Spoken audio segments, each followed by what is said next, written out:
Hey everyone, I'm back, and today we are talking about the Netflix show Haunting of the Hill House. Now, I know I'm late to this because this came out in 2018, and we're in 2021 now, but I still wanted to talk about it because I got to see it for the first time last week, so let's dig into it. Alright, so let's start with the things I liked about the show. I thought the acting was pretty good. What actually got me interested in the show was Carla Gugino, or Gugino. I'm terrible with names if you haven't noticed by my videos. But Carla Gugino, she's in this show, and I have like a crush on her and have since the first time I saw her in a movie, which was Night at the Museum. So that was way back. But I was interested in the show because I saw she was in it. And I heard about it, and for a while, everyone was saying like it was the scariest show and it'll creep you out and all this. And I've yet to see any shows or movies that have actually really scared me besides like two or three. So I was like, okay, well, hopefully I find this hidden gem. Unfortunately, I didn't, but we're talking about the good parts and we'll talk about the bad parts later. Like I said, the acting is good. The directing is really pretty solid. It's got a pretty decent pace to it after like the first episode. 2 episodes in, I was like, okay, are we gonna get more into it? And then it started to pick up like halfway through the second episode. The characters are pretty intriguing, and as the show goes along, the way the writing is and the editing, you learn more about them and how all their different pasts from when they grew up and left the house, how all of that, ends up combining together to them all meeting up again. The one character storyline that intrigued me the most was the character with the drug addiction. And I thought that was played out really, really well. It was written really well, and it really shows how much addiction in your life can really get a hold of you, and the consequences of it. The cinematography is really good. It felt like you were watching 1 hour movies. And that's the nice thing with shows that are a limited series meant for like HBO or Netflix or Hulu, etc. Because you get a really, really heavy, good production value. And the shows that are like 8 to 10 episodes a season, and if there's like 3 seasons, like Daredevil, you're going to get that really top quality content. And you did get that with Haunting of Hill House. Alright, so let's talk about the things that I didn't like about the show. It's I guess I can use spoilers. It's not super spoilerish, but hey, it's 3 years after it came out, so if you haven't seen it, then I don't know what to tell you, but here we go.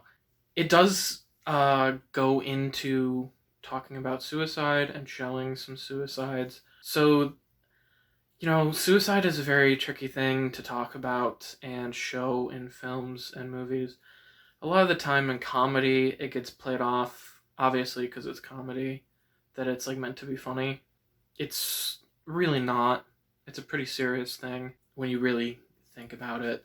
And in this show, they do take it very seriously. But I almost felt like near the end of the show, when they kind of start to wrap everything up, that they were showing that what drove them to suicide was all these ghosts and these visions and all this stuff that was messing with their head. But they almost showed, when they finally accepted that they were going to kill themselves, they almost showed that as like a really good thing. Like, it affected the family who was still alive, but they showed it as like this great thing for the people who died or were going to die. And I'm not sure how to feel about that. So moving on from that now, let's talk about the show itself and how it wrapped up. The whole series, I'm wondering, like, what is it, like 10 episodes long or 11 episodes? I thought it was like 12 or 13 episodes.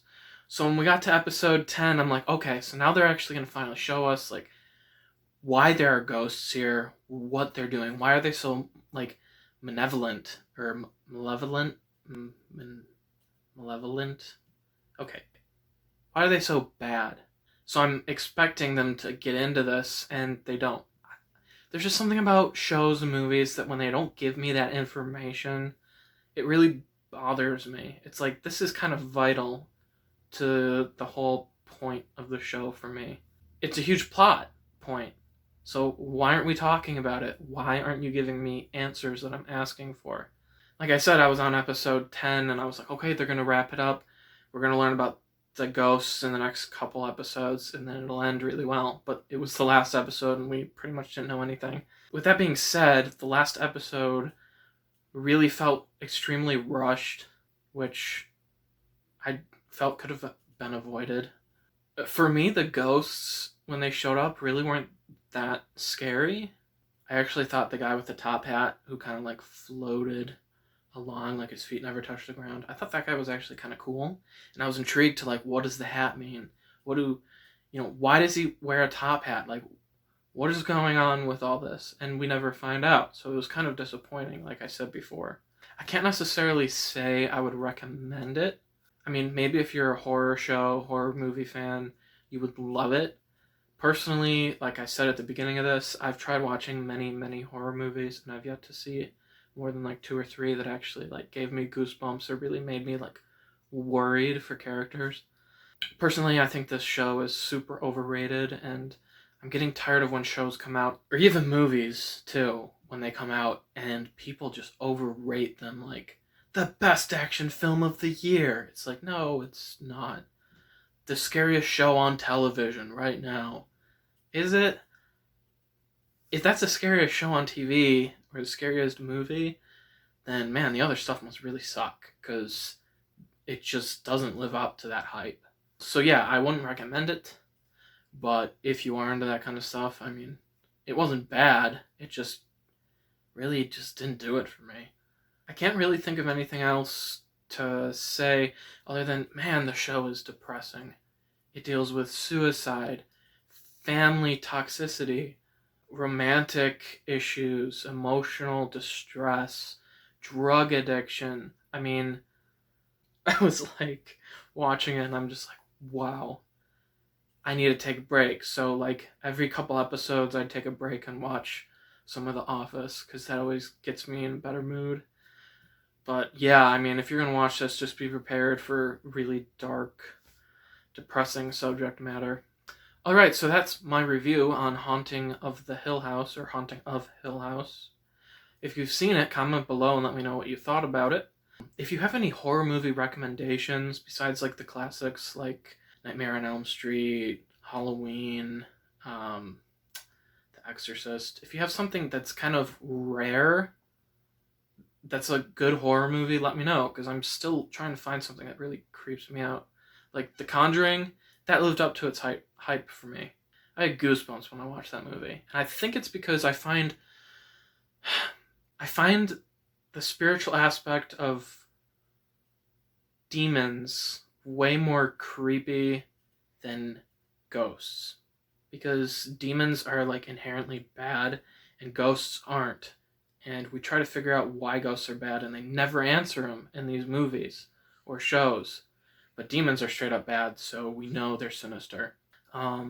Subscribe to my channel. I've got a bunch of stuff going on. I'm trying to put up new content often. I think that's it. So, thank you for watching. I'm Aaron, and goodbye.